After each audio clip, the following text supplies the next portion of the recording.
Have you ever wondered how the most dangerous ship in Hitler's navy, called the Beast, was finally sunk after 33 failed attempts? Let me take you into that quiet November morning in 1944, where a group of young, soft-spoken RAF airmen flew toward the Arctic with barely enough fuel to return, carrying massive bombs that could shake steel. You're probably listening to this in bed, maybe late at night, wrapped in stillness. Let the noise of the day settle as we calmly step into frozen skies, dim bunkers, and quiet betrayals. Subscribe to our channel so you don't miss what history whispers when no one is listening. Where are you joining us from, Lahore? Toronto? A dark room, maybe, with a blanket pulled to your chin? Picture this. A lonely fjord in northern Norway, where Hitler's proudest warship Tirpitz sat hidden until one final, strange, and almost impossible Allied mission brought it down. Let's begin the quiet unraveling of that story.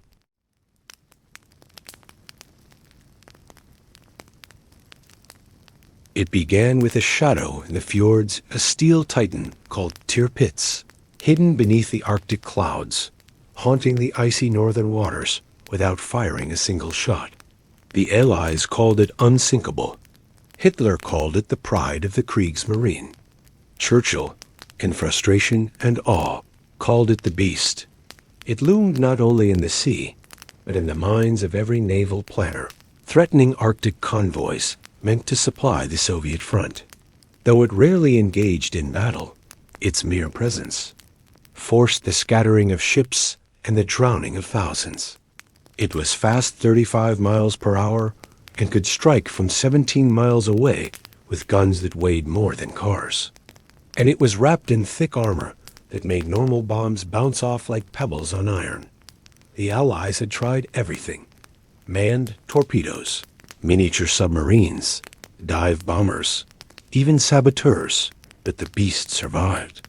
It sat proudly in Norwegian waters, untouched and proud, with a crew of 2,400 men and its own bakery, post office, cinema, and newspaper. Life aboard remained strangely insulated from the rest of the war. German cities were burning, soldiers were starving, civilians were dying, but inside the Tirpitz, sailors drank coffee, shaved, read papers, and believed the ship could never fall. That belief was not arrogance. It was routine, drilled into them like steel rivets. The officers wore crisp uniforms, the food was rich, and the ship's heavy armor created a floating world of cold certainty. But as the war turned and Soviet forces advanced, orders came: move south to Tromsk. No one knew then that this single relocation, just 120 miles, would expose the Beast's underbelly. From Britain to Russia, Allied minds turned once again to the ship they couldn't sink. And among those preparing quietly in English airfields was a group of young men with very little combat experience, but with a new weapon, new orders, and an uncomfortable amount of hope. What made them believe they could do what 31 missions had failed to accomplish before? That strange blend of youth, calculation, and something else, even history still struggles to explain, would soon take flight across a cold and cloudless sky.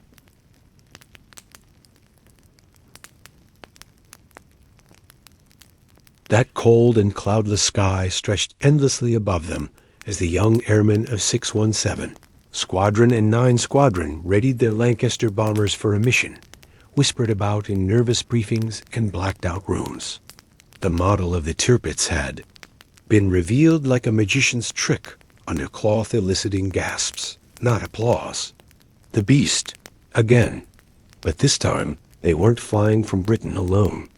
This time, they'd leap across the front lines to Russia, refuel in Soviet territory, and strike from the east something no one had ever tried. Their bombers, once heavily armored fortresses, were now stripped-down, fuel-stuffed gliders of risk. The engineers removed protective plates behind the pilot's seat, dismantled entire gun turrets, and even reduced the number of bullets carried, all to squeeze in Wellington and Mosquito fuel tanks wherever a crewman once sat or slept. The planes were fragile, the crews half exposed, and the fumes so potent that boots were forbidden so only rubber-soled plimsolls could be worn to avoid sparks. That might turn an aircraft into an airborne fireball. Some quietly joked that it wasn't. German flak that would kill them, but their own tank of gas. Yet, in the silence of those preparations, no one dared step back. They trusted Tallboy, the new 12,000-pound bomb designed by Barnes Wallis. Tallboy didn't just drop it spun like a javelin, slicing air with such accuracy it could hit a specific point from 6 miles above. If anything could penetrate Tirpitz's armor, it was this weapon. And so, they flew first to the desolate Soviet airfield, then across the jagged spine of Norway. The mission was long, silent, and frostbitten. Stars were their only guidance. Navigation was done by glances at celestial alignments and whispers of gut instinct. One false course, and they'd vanish into the sea, unheard and unhonored. As dawn approached, the Tirpitz lay below, wrapped in early mist and false confidence. But the Germans were not asleep. Somewhere on the island of Andea, a radar technician may have already seen them coming. Somewhere deep in Bardufoss, crack, Luftwaffe pilots were beginning to stir. The Lancaster crews didn't know it yet, but their flight paths had already crossed into the jaws of history, and possibly into a trap waiting to snap shut with impossible timing.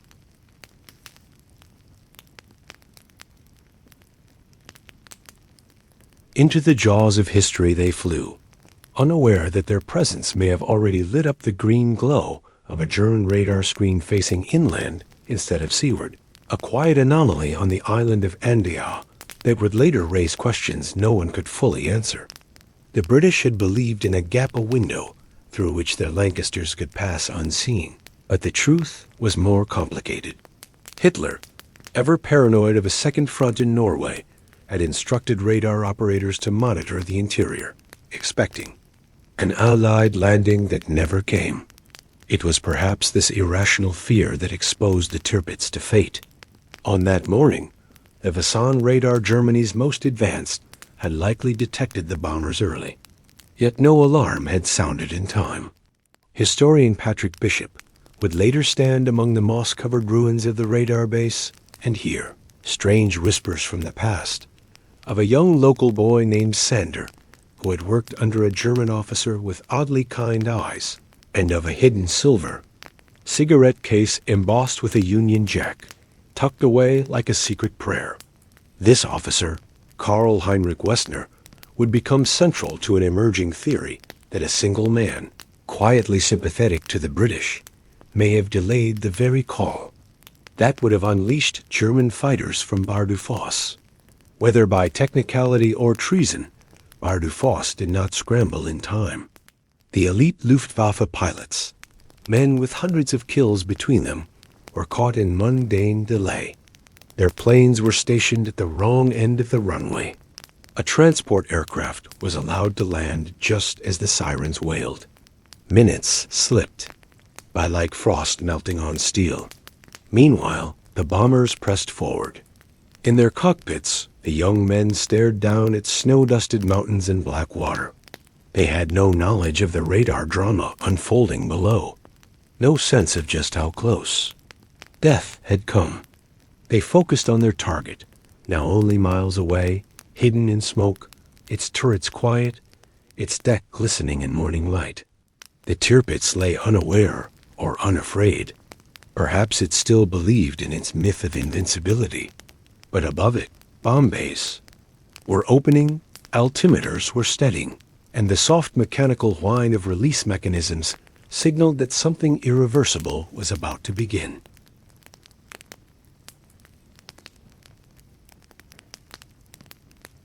Something irreversible was about to begin, and it did not come with a roar, but with an eerie silence a moment, when the Lancasters leveled out, bomb doors yawning open like mouths, prepared to speak a final word. From 15,000 feet above, the Tirpitz looked almost peaceful, a toy ship in glassy water, But the bombs knew better. The first Tallboy dropped at 8:41 a.m., slicing downward with a whistling precision that echoed faintly across the fjord. It struck midships, just above a magazine. The blast did not only tear through steel, it awakened the sea itself. Shockwaves rippled through the hull. A second bomb followed, landing near a turret and lifting it clean into the air. Others struck closer, carving pressure pockets beneath the ship's belly that bent its spine like a ribbon. Within 90 seconds, 9 aircraft had released their 5-ton payloads, and the beast began to groan. Below deck, sailors felt it. Those not already on the bridge saw their mugs jump off tables, their beds lurch sideways, their voices choke on sudden gravity shifts. The Tirpitz rolled slightly, then more, then began to list. Still, her guns had fired back. Massive 15-inch shells arced upward, and some crewmen in the air would later describe the haunting vision of ordnance rising slowly, like boulders lifted by invisible hands. But most missed. Anti-aircraft fire was better precise.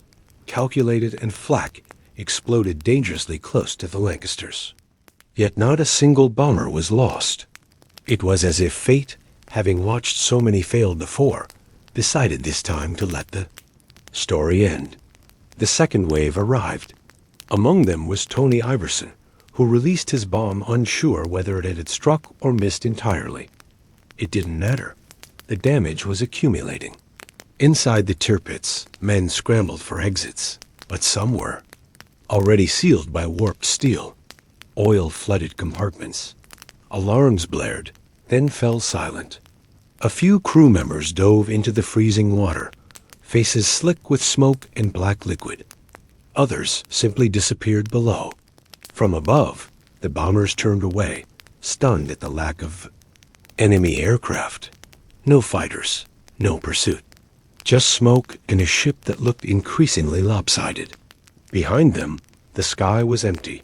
The flak had ceased, and only the distant echo of an explosion marked where the beast had taken her final breath. But below the surface, in corridors flooded with darkness and panic, the true cost of the raid had only just begun to emerge.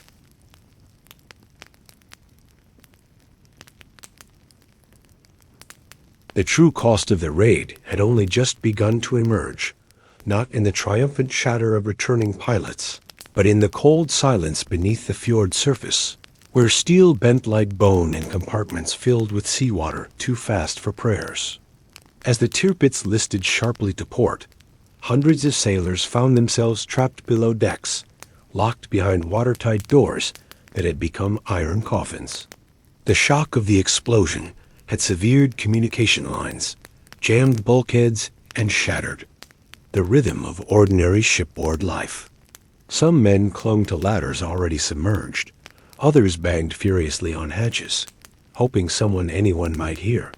But the angles of the hull shifted quickly. Within minutes, the great battleship rolled onto her side. To those still inside, the sound was unbearable. Groaning steel, the slosh of oil and blood, the chaotic choir of screams and cracking beams. Some who reached the top realized too late they were upside down, now disoriented and ankle-deep in diesel. A few swam through holes punched open by the bombs, gasping into oil-slick water as fire flickered above them. Karl Hinrich Kling, a 21-year-old sailor who had been ashore during the attack, saw the smoke rising and sprinted toward the harbor. He joined a chaotic scene of sailors diving in, rowing out, or running along the beach, screaming names. Rescuers clambered onto the capsized hull, cutting with torches, listening with stethoscopes, hoping to reach those pounding from the inside. As the tide rose, it brought water into spaces still dry, and with it, silence. One rescuer would later recall the voices young, trembling singing Deutschland über alles from within the steel. A final act of unity, or perhaps surrender, before the sea took them. In all, 971 men died that morning. The fjord was eerily still after the chaos. Oil floated on the surface like dark silk. Empty boots washed ashore. And above it all, the inverted keel of the beast broke the water like a mountain tipped sideways. A monument to hubris, engineering, and loss. The planes had returned home safely, but not without weight. Not all wounds bleed outward.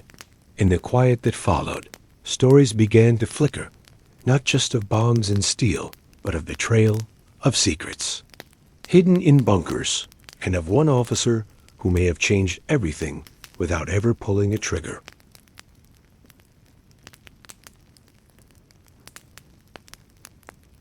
One officer who may have changed everything without ever pulling a trigger was Lieutenant Karl Heinrich Westner, a name barely whispered during wartime, but one that would later stir up an entirely different version of what happened above Tromsø. That day, while Allied reports celebrated the success of precision bombing and extraordinary luck, others quietly asked why the Luftwaffe fighters at Bar-du-Fosse cracked pilots with hundreds of kills. Among them never arrived in time to intercept. The slow, exposed Lancasters. Why did the radar warnings come late? Why did a transport aircraft land at the precise moment the fighters were ready to launch? Decades later, a weathered man named Sander Pahn would offer a clue. As a 17-year-old Norwegian schoolboy, he had worked under Westner at a radar station on the island of Andøya. The officer, Sander recalled, spoke fluent Norwegian and seemed oddly sympathetic to the locals. One day, Westner showed him a silver cigarette case. Inside, hidden beneath the lid, was a neatly folded piece of cloth, the Union Jack. Time, Sander didn't understand. But now, it was a symbol of something deeper. Defiance not in battle, but in silence. Westner's behavior suggested subtle sabotage. Some believe he intentionally delayed the transmission of radar data. Others think he manipulated the angles, redirecting the beam inland so it would see the bombers too late. Supporting this theory was a letter unearthed years later in a Norwegian archive, written by Westner himself. In it, he admitted to passing information to the Norwegian resistance, described plans to shoot German officers in the event of an Allied landing, and outlined his efforts to defect before the war ended. He wasn't alone. At least 3 colleagues were allegedly involved. Together, they formed a quiet resistance of their own, not by planting bombs or shooting rifles, but by letting just enough time slip through the cracks. Could this be why the bombers survived? Could Westner's delayed call be the thin line between life and death for 200 Allied airmen? The truth may never be confirmed, but those who knew him, those who watched his calm face as the sky lit up with contrails and engine smoke believe he chose a side long before the raid began. In war, not every hero carries a gun. Some simply wait, watch, and decide when not to speak.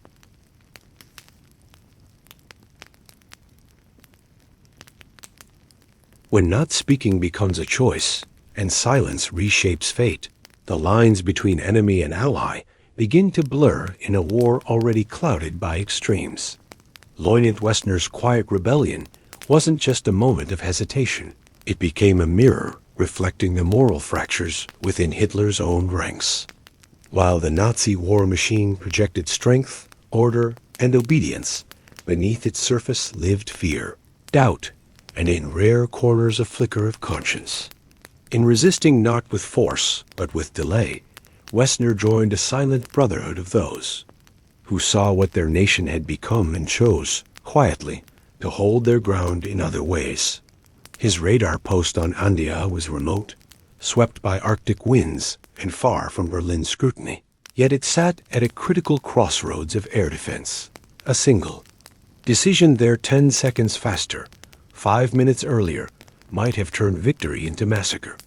But he waited, and while no one heard his refusal, its echo may have spared hundreds. Meanwhile, across the sea, the young RAF crews landed to applause, but also to fatigue deeper than sleep. They had done the impossible, but none quite understood.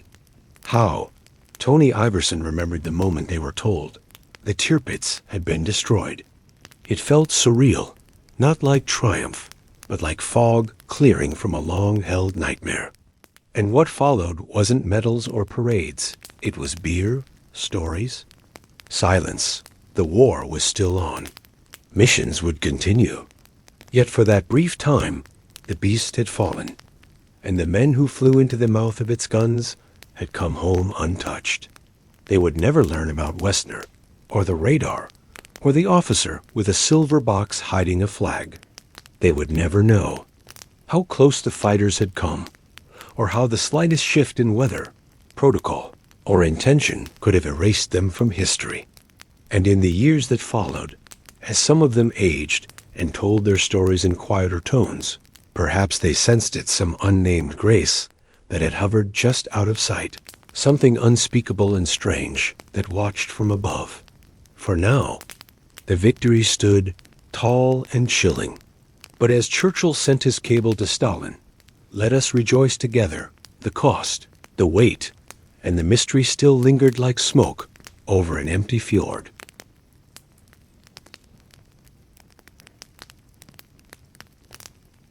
The smoke over the empty fjord eventually settled into memory.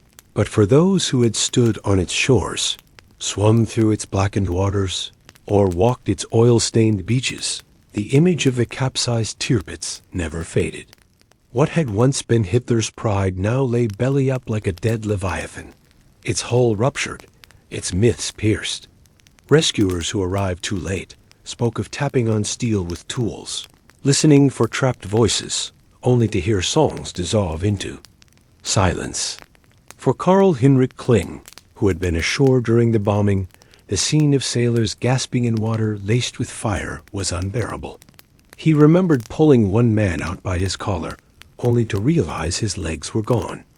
Others clung to debris, their faces painted in fuel and frostbite. In the weeks that followed, Tromsø became a place of salvage and silence. German officers walked the wreckage in disbelief, their eyes avoiding the horizon. The once imposing warship had become a mausoleum. But in Britain, news of the beast's death spread rapidly. It was more than just a tactical win. It was psychological closure. For years, Tirpitz had haunted Allied strategy, diverted fleets, and loomed over Arctic convoys like a ghost. Now, it was simply gone. In war rooms and political offices, the weight lifted tangibly. Royal Navy ships could be redeployed.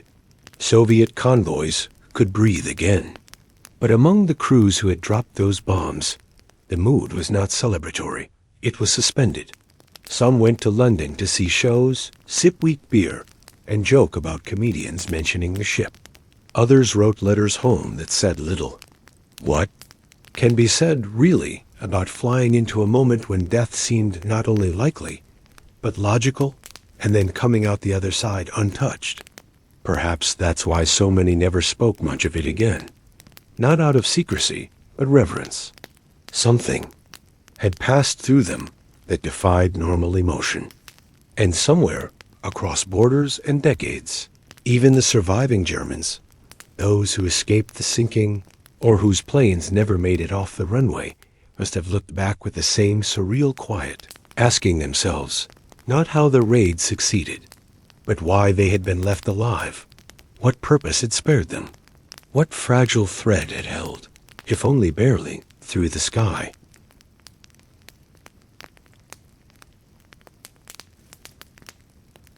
That fragile thread stretched across the sky, unseen yet unbroken, held the weight of not just survival, but something more elusive, meaning. For the men who flew that final mission, it was difficult to say whether they had narrowly escaped death or brushed against something that had chosen, silently, to let them pass. They spoke of perfect skies that made bombing easier, but also left them exposed. They described clear visibility over the fjord, a dream for navigators, yet a nightmare. If enemy fighters had arrived just minutes sooner, everything had been balanced on chance, on weather, on timing, and perhaps on a radar officer's quiet disobedience. The planes landed to little fanfare. There was no orchestra waiting, no grand welcome, only a signal crackling through the air that the Tirpitz was gone. A short message, almost cold in its brevity, but powerful in what it meant. For years, the Allies had thrown everything at that ship: torpedoes, divers, commandos, and prayer. And now, with one final strike, it had vanished into water and memory. But as the crews disembarked, stretching limbs and blinking into normalcy, something remained behind their eyes. Some would never speak of it again, while others, like Tony Iverson, would recall only flashes dropping a bomb he never saw land. The eerie calm of no fighters, the voice of his rear gunner murmuring, "I think it's going over, Skip." These weren't the words of triumph, but of disbelief. Even Churchill's message to Stalin, triumphant as it sounded, "Let us rejoice together," could not capture the quiet disorientation felt by those who had risked everything and returned unscathed. And as the war thundered on in Europe, with new targets and new losses, the shadow of the Tirpitz lingered like a faint bruise on the collective psyche. It had taken so many missions to bring her down. It had cost so many lives to miss, and only one strange, perfect raid to succeed. And so the thread held, not just through battle, but through time, connecting those who flew with those who fell, those who chose silence with those who sang in sealed compartments, and those who still, even now, quietly wonder what it meant to survive.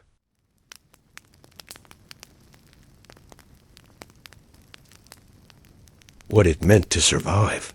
For the men who flew over the fjord and watched the smoke coil upward from the beast was not something easily put into words, not then, and not even decades later, when memories softened and voices grew gentler with age. For Tony Iverson, survival was stitched into small details: the stillness inside the aircraft after the bomb dropped, the way the crew exchanged glances that said everything without needing to speak, the strange mix of exhaustion and clarity, as they turned away from the target and saw only open sky. He didn't feel like a hero. None of them did. They had done their job, one they had rehearsed, one they had flown into without fanfare. But what settled inside them afterward wasn't pride, it was weight, a kind of solemn gravity that pressed into their chests quietly, not because they had killed, but because they had lived when the odds suggested otherwise. In letters home, they described the mission with technical language: altitude, bearing, fuel, but left out the moments that burned into the soul, the feeling of flight without resistance, the mechanical click of a Tallboy release lever, the eerie silence when the flak stopped. Survivors carry more than memory. They carry the echo of those who didn't make it, even when, in this rare case, all bombers returned. Because survival isn't always about being spared, it's about asking why. Why did they fly through flak untouched? Why did the fighters arrive just minutes too late? Why did the last bomb fall with such precision while 33 raids before had failed? The answers dissolved into history like breath into cold air. And for those who would one day sit across from their former enemies, sipping coffee or sharing old photographs, the war became not a tale of victory or vengeance, but a quiet agreement that no one had escaped unchanged. In survival, there was gratitude, but also guilt. And under both lay the unspoken truth that something, perhaps luck, perhaps fate, perhaps a man with a silver box, had shifted history in the span of 90 seconds, and no one would ever be the same again.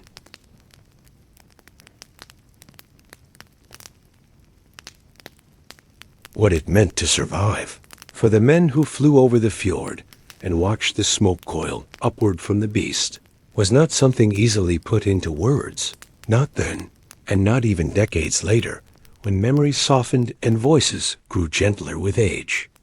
For Tony Iverson, survival was stitched into small details: the stillness inside the aircraft after the bomb dropped, the way the crew exchanged glances that said everything without needing to speak, this strange mix of exhaustion and clarity. As they turned away from the target and saw only open sky, he didn't feel like a hero. None of them did. They had done their job, one they had rehearsed, one they had flown into without fanfare. But what settled inside them afterward wasn't pride, it was weight, a kind of solemn gravity that pressed into their chests quietly, not because they had killed, but because they had lived when the odds suggested otherwise. In letters home, they described the mission with technical language: altitude, bearing, fuel, but left out the moments that burned into the soul, the feeling of flight without resistance, the mechanical click of a Tallboy release lever, the eerie silence when the flak stopped. Survivors carry more than memory. They carry the echo of those who didn't make it, even when, in this rare case, all bombers returned. Because survival isn't always about being spared, it's about asking why. Why did they fly through flak untouched? Why did the fighters arrive just minutes too late? Why did the last bomb fall with such precision while 33 raids before had failed? The answers dissolved into history like breath into cold air. And for those who would one day sit across from their former enemies, sipping coffee or sharing old photographs, the war became not a tale of victory or vengeance, but a quiet agreement that no one had escaped unchanged. In survival, there was gratitude, but also guilt. And under both lay the unspoken truth that something, perhaps luck, perhaps fate, perhaps a man with a silver box, had shifted history in the span of 90 seconds. And no one would ever be the same again.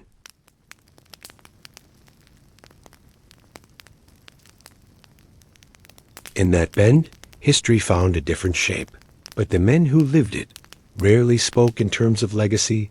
They spoke in fragments, half-smiles, and awkward silences during debriefings where formality returned and emotion was tucked away. An unused flight manual. The official reports described the mission as successful. The weather is favorable, the bombs as well placed. There were tallies of fuel used, altitudes maintained, formations kept, but little mention of the intangible things. How still the world had felt right before release. How the air seemed to thicken as the Lancaster's nose dipped toward the target. How even the ticking of gauges felt unnaturally loud. For the flight crews, survival was followed not by celebration, but by paperwork. They answered questions about wind drift and target visibility, nodded through intelligence summaries, and moved on to the next task. But beneath the technical gloss of the mission, something softer lingered. Some of the younger flyers exchanged glances when Westner's name came up, quietly passed along in speculation and rumor. Could it have been him? Could a single man on the ground have held back a tide of death? Some believed it. Others dismissed it as fantasy. Yet the question, itself impossible to prove, carried weight. It introduced an uncomfortable idea into the otherwise rigid world of military planning, that perhaps not all outcomes were shaped by strategy or steel, but by conscience. It was easier for many to focus on the mechanical, the measurable.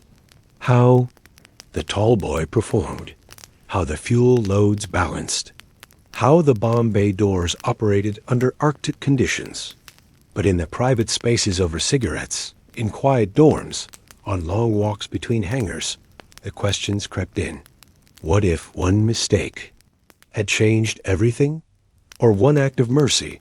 Was it luck? Providence? Or a human thread woven invisibly into the machinery of war? Those debriefs became more than a record. They were a partition between the known and the felt, between what was said and what was never quite processed. And as the squadrons returned to routine, flying new sorties over other places, the ghost of the Tirpitz followed not as a target anymore, but as a question, waiting quietly in every mission that didn't go according to plan.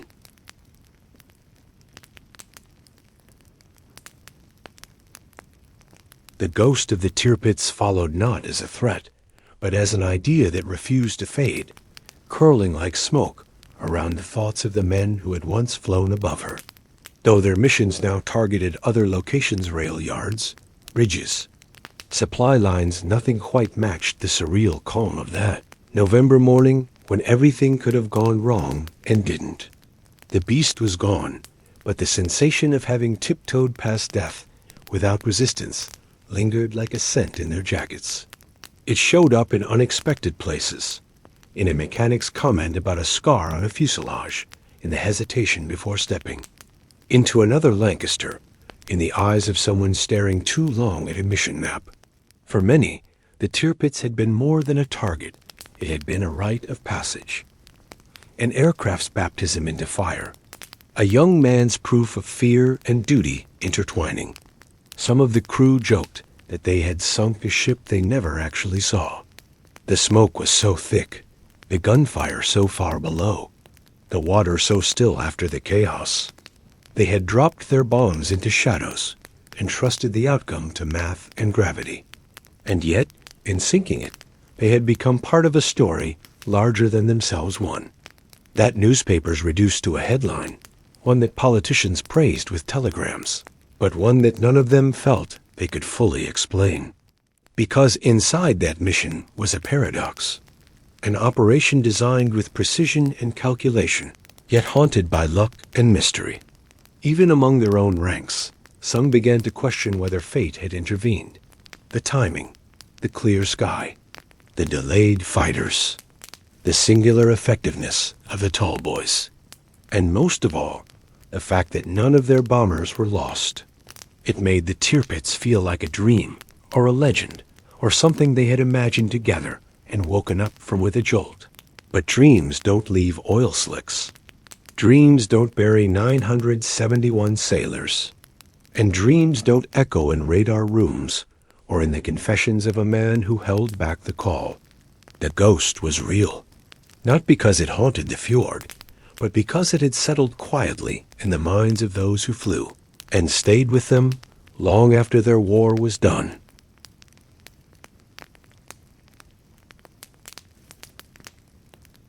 Long after their war was done, memory clung to them like the scent of fuel and gun oil subtle, persistent, and stitched invisibly into the fabric of their uniforms, even as those uniforms were folded away and replaced by quiet civilian clothes. Some veterans tried to move forward as if the mission had been just another sortie in a long chain of duty, but the Tirpitz followed them home. It lingered in the background of their daily lives, in the distant echo of an aircraft overhead, the clink of a metal teacup, or the shiver that came when watching fog roll across a lake. For Tony Iverson and others like him, the war became a collection of vivid fragments, pulled forth only when someone asked just the right question, or when. Memory demanded attention in the soft hours before sleep. They didn't glorify what they had done. They didn't speak often of the beast. But when they did, their voices shifted, growing quieter, more distant, as if even after all those years, they were still orbiting the moment their Tallboy left. The bomb bay. And when they spoke of survival, it wasn't boastful. It was hesitant, humble, sometimes even confused, because the ones who returned did so without fully understanding why. It wasn't just that they had survived.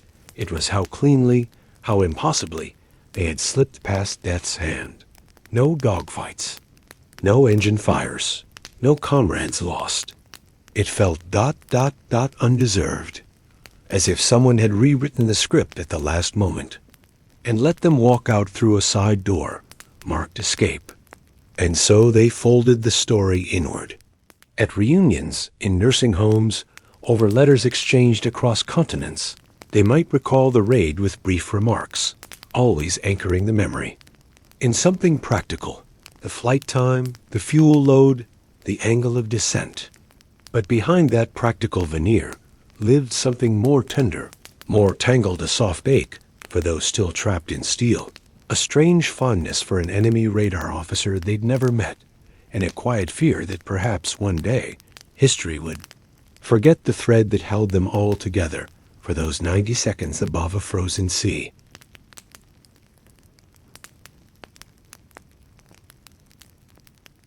For those 90 seconds above a frozen sea, something ancient had passed between them, something that silence speaks of better than sound. And it was that silence that remained long after the medals were boxed and the uniforms stored away. It spoke. During quiet walks in the garden, during nights when a plane flew too low overhead, during moments when no one else in the room understood why their eyes had drifted away. Silence had always been part of the war during missions, when radios went dead, during nights when letters didn't come, and afterward, when explaining what had happened seemed both impossible and unnecessary. But the silence around Tirpitz was different. It wasn't born of trauma in the usual sense. It came from awe, disbelief, reverence. How do you explain walking straight through death's kitchen and not being touched by fire? For many of the men, the story was too perfect, too seamless. It invited doubt, even in themselves. Could it have really happened like that? Could the clearest morning, the perfect bomb strike, the vanishing enemy, and the sinking of the most feared warship all converge in one mission? As the decades passed, they began to connect again, not through missions, but through memory. Tony met Kurt Schultz, the very German pilot who, had timing shifted by mere minutes, might have shot him from the sky. At first, the meeting felt strange, even forced. But then came the warmth, the shared weariness, the understanding that only those who had once been enemies could share.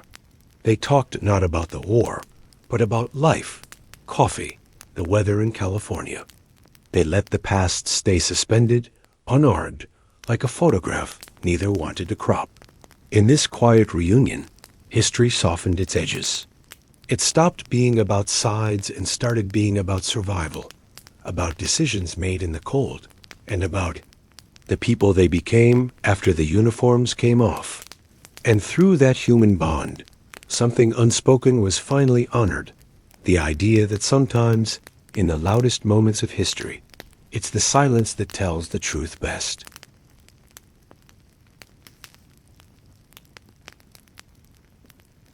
It's the silence that tells the truth best, and within that stillness grew something even the war had failed to destroy. Bonds beyond flags, beyond sides, beyond the brittle lines drawn by history books. When Tony and Kurt sat across from each, other decades later, old men now, the edges of their youth softened by time. What passed between them wasn't apology or explanation, it was recognition. Recognition of what they both had risked, of what they had narrowly escaped, and of what they had carried since. Kurt, who had once climbed into the cockpit of a Messerschmitt 109 at Bardufoss, only to take off minutes too late, remembered the fury of that delay, the strange twist of fate that left him circling an empty sky over a capsizing ship. And Tony, who had dropped a bomb he wasn't sure had hit, remembered the quiet terror beneath professionalism, the kind that crept in only after landing. They shared these stories without blame, without defense, and with an almost brotherly tenderness. Neither sought redemption. They had both followed orders, flown missions, worn uniforms. But in each other, they found a living memory, someone who knew the shape of the same storm, even from the other side. And through their meeting, through the photos exchanged and the glances that lingered just a moment too long, the war grew. Quieter. It no longer loomed as a beast of metal and flags. It became a story of people, of a pilot checking his map by starlight, of a radar officer choosing not to pick up the phone, of a sailor dragging a friend through oily water, of two old men smiling gently across a table. The Tirpitz no longer lived in gunpowder or steel. It lived in memory, in the creases of hands, in the way voices slowed when recounting that frozen morning. It lived in the questions they still asked themselves, about luck, about timing, about mercy. And as they said goodbye once again, there, words were not dramatic, just a soft farewell. See you again, Tony. Yes, Kurt. Take care. That was enough. Because sometimes peace is not found in treaties or speeches, but in the quiet between those who once had reason to fear each other and no longer do.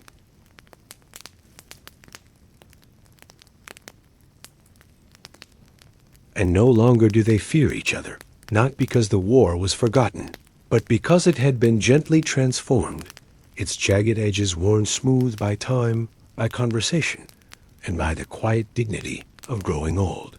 That kind of peace never arrives with trumpets or ceremonies. It arrives in modest rooms, over cups of weak tea, in conversations that begin with weather and end in memory. For Tony and Kurt, and for others like them, reconciliation wasn't a grand event, it was a long, slow, unfolding like winter giving way to spring. Their war had ended decades ago, but the thaw took longer. Tony sometimes described it as a weight he hadn't noticed carrying until it finally lifted. Meeting Kurt didn't erase what happened. It didn't undo the bombs, the screams, silence of sinking steel, but it did offer something gentler, the possibility of understanding, not just of the enemy, but of themselves. For how many years had they both lived with the strange knowledge that they had been meant to kill one another, yet didn't? How many times had they asked themselves why that mission went so differently from all the others? No flak damage, no missing aircraft, just a straight run, a clean escape, and a capsized myth. As historians analyzed tactics and engineers marveled at the precision of the Tallboy, Tony and Kurt focused on other things. The way the sun looked that morning, the way the air had tasted in their oxygen masks, the way fear had settled like frost across their shoulders.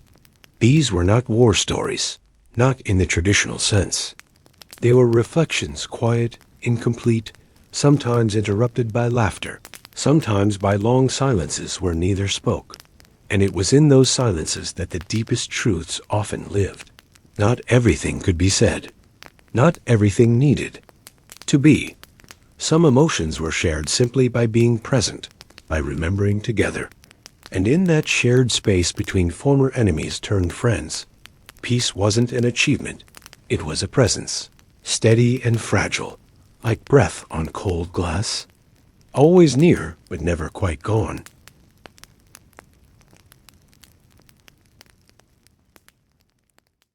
Always near but never quite gone, like breath on cold glass, like the unspoken weight in their chests.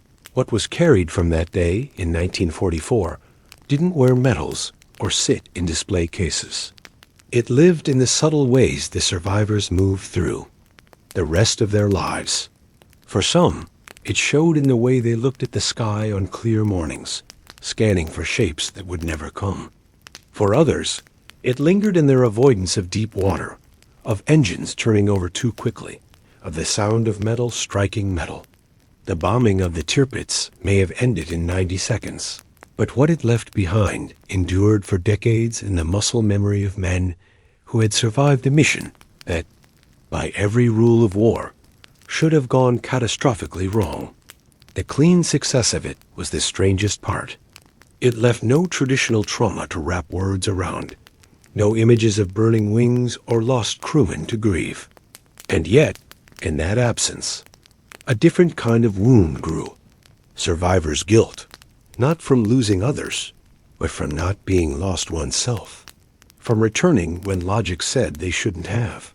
Some of the men never found a language for this. They became silent in different ways. Quiet fathers, quiet husbands, good at listening, less good at explaining. But in rare moments at reunions, in taped interviews, or over a single drink with someone who had been there too, they spoke of the raid not as glory, but as riddle. "I still don't understand how we all came back," one man would say, shaking his head. It felt like we were invisible. And then the conversation would drift into the practical fuel calculations. Bomb angles, cloud cover, as if hiding behind the mechanics could explain the miracle. But it never did. What was carried was not technical. It was personal. It was emotional. And sometimes it came out in small gestures. An extra pause before boarding a train, a sudden stillness at the sound of thunder, a softness in the eyes when someone mentioned Norway.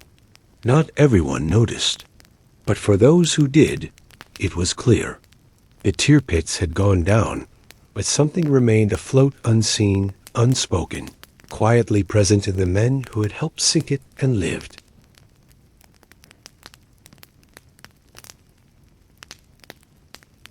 Quietly present in the men who had helped sink it and lived. That invisible inheritance followed them not only through the years that immediately followed the war, but deep into old age, into the slow walks, the cluttered attics, the thinning. Letters exchanged across decades. Time didn't erase the mission. It distilled it. As the crews aged and their hands grew more fragile, the story of the Tirpitz became something they carried not on their shoulders, but in their posture, in their gaze, in the kinds of questions they avoided answering directly. Children might ask about the war, hoping for excitement, for tales of heroism. But they were often met with softened replies, with evasive nods toward routine work, or just another mission. It wasn't false modesty, it was reverence. Because how do you explain a mission that should have gone wrong but didn't? That killed nearly 1,000 men, but spared you without a scratch. They had been trained to execute, not to reflect. But reflection came anyway. In photo albums with curled edges, in old RAF jackets hanging beside gardening tools, in remembrance cards placed quietly each November. Tony, like others, found fragments of the raid appearing in his dreams, not as nightmares, but as puzzles. Sometimes it was the moment just before the bomb released, sometimes the voice in his headset, sometimes just the cold glow of dawn above a Norwegian fjord. The sounds and images arrived without bitterness, without fear, just there, like old friends who hadn't said goodbye properly. Some veterans made peace with these echoes. Others never quite did. And yet, almost all of them spoke of the Tirpitz mission with a strange affection, as if it had marked not the height of war, but the beginning of something softer inside them. It was a mission wrapped in stillness, still air, still minds, still. Hands gripping controls while Tallboys fell like whispered oaths. That stillness, more than anything, stayed with them. It was not a silence of absence, but of awe. Not what had been destroyed, but what had been spared. And as their bodies aged and slowed, that memory did not. It remained sharp, intact, as if the mission had happened yesterday and never really ended.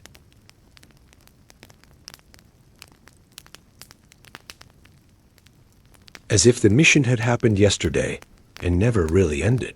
It lived on in moments so ordinary they might be missed by anyone else. A hand that hesitated slightly before pouring tea. A glance out the window that lingered just a little too long on a winter sky. A drawer that held a flight log nobody opened anymore, but nobody dared throw away. For the men who had flown over the Tirpitz, time had marched forward, but the moment had stayed rooted, like a tree whose roots reach deeper even as its branches grow older. The mission never truly ended because it had embedded itself into the rhythm of their lives, not as a trauma, not as glory, but as a reference point for everything else. When something went wrong later in life, a lost job, an illness, the death of a friend, it was often measured quietly against that impossible. Mourning when they had survived what they were sure they wouldn't. It didn't make them invincible. It made them grateful, even humble, because for all the precision and training, they still could not fully explain why they came home. That mystery sat beside them at kitchen tables and in quiet parks, a presence as familiar as breath. And perhaps that's why so many of them softened with age. They had already danced with fate and been allowed to step away. That sort of brush with death doesn't harden, it humbles. And in that humility, they found patience, gentleness, even humor. They told stories when they were ready, not when prompted. They chose which memories to protect and which to share. And the ones they shared most often weren't about the moment the bombs dropped, but about the laughter before takeoff, the quiet after landing, the voices on the intercom. Because the Tirpitz raid, for all its scale and historical weight, had been lived minute by minute, heartbeat by heartbeat. And those heartbeats had been full of fear. Yes, but also of courage, duty, and something far less talked about. A deep, almost sacred quiet that settled over each man in the moment before release. That quiet stayed.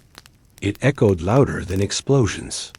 And even as their hair whitened, their voices slowed, and their ranks thinned, the mission remained suspended in that sacred stillness, unshaken, unfinished, unforgettable.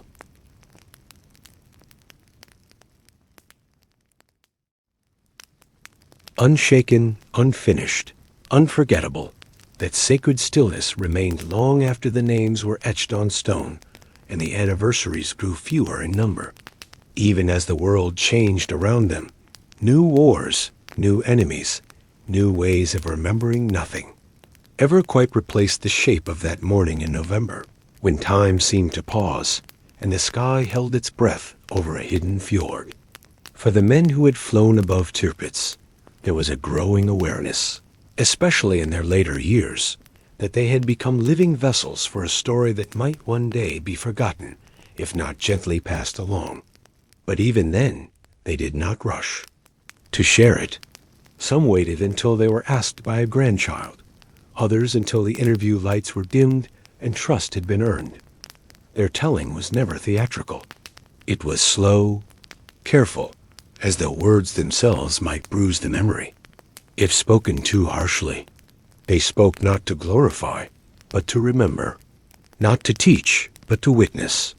And in these retellings, one heard the texture of time, the subtle crack in a voice when describing the frost on the wings, the pause after recalling the moment when the flak stopped firing, the slight tremble when trying to articulate what. It felt like to see the Tirpitz begin to roll onto its side like a fallen colossus. There was no script for these moments, no uniform language of veterans. Each man held a different shard of the story, colored by fear, shaped by awe. And they seemed to know instinctively that the sacredness of the stillness came not from what they destroyed, but from what they survived. That's why, when they gathered again, at reunions with thinning hair and slower steps, it wasn't the explosion they spoke of most. It was the sky, the silence, the waiting, that strange moment, before history caught up to them. They were men who had seen something few ever would, the instant when death missed its mark, and everything afterward felt like a borrowed breath. And though the world might one day move on, faster and noisier than ever, that breath, that sacred stillness, would remain, gently suspended in time.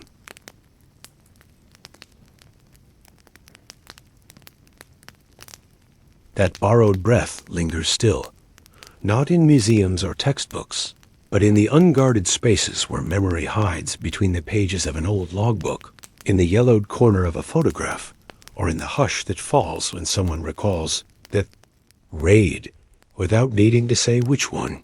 For those who lived it, the mission to sink the Tirpitz became more than an entry in military history. It was a point of quiet return, a place their minds revisited in moments of stillness, like a stone, tossed once into deep water whose ripples never fully stopped. The war ended, their uniforms faded, and the medals were tucked into drawers, yet the sense of having been part of something so precise, so dangerous, and yet so strange in its lack of tragedy, never entirely left them. And the oddity of it, mystery of why they came back untouched when so many others hadn't formed a silent bond between the men. It was never discussed directly. But when they looked at each other, even years later across nursing home lounges or commemorative ceremonies, it was there in their eyes, that understanding of the thing they'd shared. A mission wrapped in clean success, yet shadowed by the knowledge that it could have gone the other way. One radar call earlier, one German fighter in the right position, One engine misfire. That borrowed breath they all carried with them wasn't just a second chance. It was a responsibility.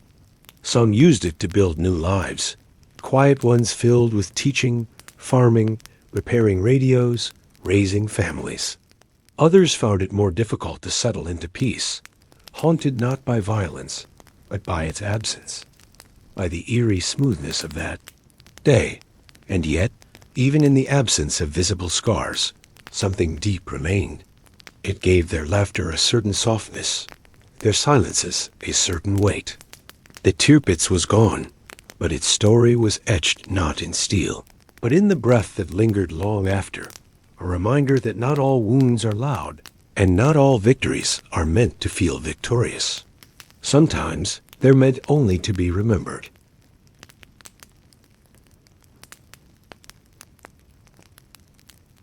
Sometimes they're meant only to be remembered, not with banners or bugles, but with the quiet persistence of thought, the kind that shapes how a man walks, how he listens, how he turns his head at the sound of distant thunder. For the surviving, members of that November raid, remembrance wasn't something they scheduled. It was something that lived with them, subtle as breath. The mission had left them no visible wounds, and yet it became the most intimate part of their legacy, this part that didn't need medals to be felt. The shape of remembrance, for them, was curved like a flight path, looping back now and then to a dawn sky, a loaded silence, a bomb's slow descent. Some veterans spoke of the Tirpitz only in metaphor, calling it a shadow, a gate, a test. Others avoided the word altogether, replacing it with a gesture or a glance, trusting those nearby to understand. But even without direct language, the weight of what they had done endured. It endured in the way they held photographs of their crews, in the careful way they described the engines, the clouds, the frost on the canopy. They remembered the mechanics not out of technical pride, but because it allowed them to revisit that morning without collapsing under the emotion. The mission had become a sacred pattern in their minds, a sequence of moments perfectly preserved. Briefing room, runway, ascent, the feel of the control stick, the sudden clarity of the fjord below. And for those who had returned home while nearly 1,000 German sailors did not, remembrance also carried complexity. They did not boast. They did not revel. They remembered the human cost, the faces never seen, the voices that had once sung under the capsized hull until the sea silenced them. And so, remembrance became a quiet duty, not just to honor their own survival, but to hold space for those who had no voice left. The shape of remembrance, then, was not carved in stone or lit by ceremony. It lived in the way they aged, the way they paused mid-sentence, the way they sat with silence and let it say what words could not.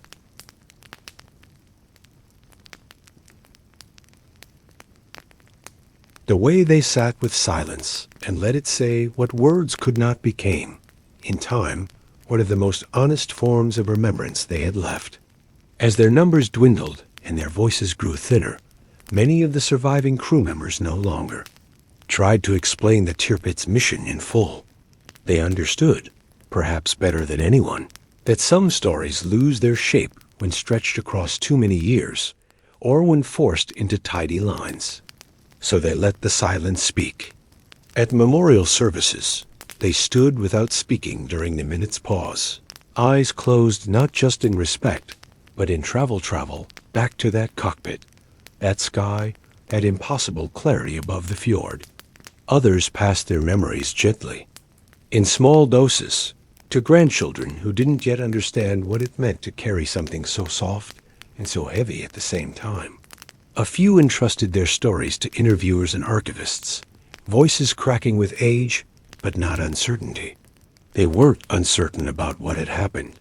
They were uncertain that it could ever be felt the same way by anyone who hadn't been there, because what they remembered wasn't only action, it was atmosphere. It was the breath before release, the eerie absence of flak, the sense that something unseen, had allowed them to pass through untouched. They never called it divine. They never called it fate.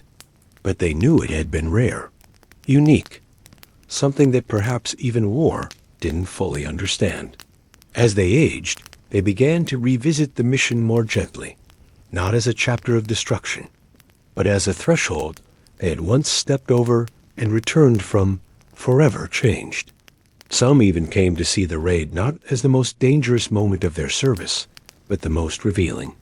It had shown them what men could do when fear was kept in check by duty, and what life could feel like when it was handed back unexpectedly.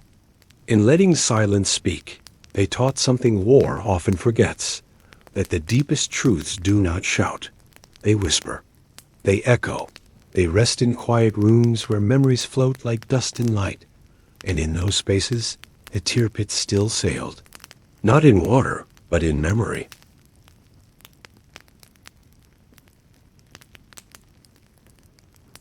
And in those spaces, the Tirpitz still sailed, not in water, but in memory gliding silently through the minds of the few who remained, a vessel not of war anymore, but of reflection. As their years dwindled, many of the veterans found themselves visited more frequently by fragments of that day, not in full scenes, but in sensations, the cold metal beneath their gloves, the brief pause in the engine's hum as the bomb bay doors opened, the sky so clear it felt unreal. These moments came not as burdens, but as companions' old memories no longer sharp with fear, but softened by time, shaped by the knowledge that they had come through something vast and unknowable. Some of them had returned to Norway, standing at the edge of the fjord, staring at the rusted remains of the beast that once held the world in suspense. Others stayed home, content to let the ship live only in thought. But all of them, whether they spoke aloud or not, carried a knowing. They had been there. They had flown into a moment that defied expectation and logic, and they had returned not just with their lives, but with a kind of quiet truth that few people ever touch. And that truth was not about victory or precision, not even about courage, was about presence, the raw, impossible presence of being exactly where they were supposed to be, when history cracked open for a breath and let them pass through. Where memory sails, it does not age. It becomes timeless, like the light that still slants through the same hangar windows, or the way frost still forms on quiet airfields.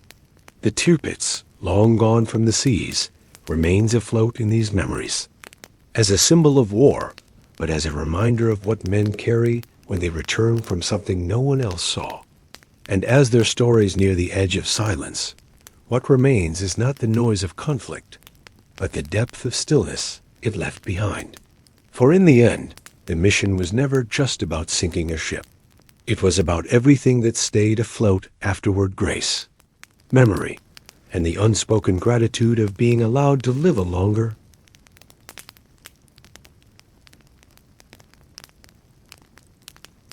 and being allowed to live a little longer, that was the quiet gift they carried to the end. The story of the Tirpitz was never just a tale of warplanes and tonnage. It was a story of borrowed time, of seconds that stretched into lifetimes, of men who walked away from fire and spent the rest of their days learning how to live in its absence. Now most of them are gone, but their story still drifts gently between us, carried in old photos, remembered lines, and the way a voice catches when speaking of that morning. Let it remind us that history isn't always loud. Sometimes it's a gloved hand gripping a cold lever, a breath held before descent, or the silence between two old friends on the phone, saying goodbye without needing to explain anything at all. And as you drift now into your own stillness, remember, not all missions are marked by explosions. Some are marked by grace. Subscribe to our channel so we can meet again next time. Other stories are also waiting for you, quietly, like aircraft. In the fog, each one carrying a thread of history, and maybe a borrowed breath of your own.